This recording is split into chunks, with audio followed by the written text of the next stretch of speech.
আজকে আমি 2 pound cake বানাবো ম্যাঙ্গো ফ্লেভারের। এখানে আমি 4টা ডিম নিয়েছি। আমি ডিম কুসুম সাদা অংশ আলাদা করে রেখেছি। এখন বিট করব। এখানে আমি চিনি অল্প অল্প করে অ্যাড করব এবং বিট করব। এখানে আমার ডিমের সাদা অংশ বিট করা হয়ে গেছে। এখন আমি কুসুমটুকু ঢেলে দিলাম। কুসুমটাও বিট করা হয়ে গেছে। এখানে আমি এখন অল্প একটু তেল ব্যবহার করব।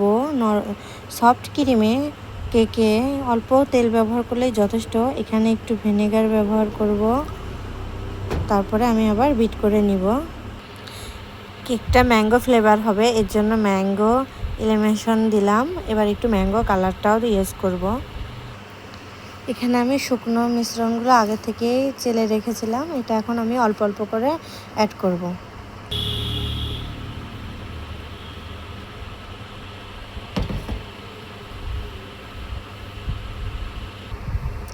এখানে আমার বেটারটা রেডি। এরকম আস্তে আস্তে করে এই যে বেটার তৈরি করলে কেকটাও পারফেক্ট হবে, নরম সফট হবে।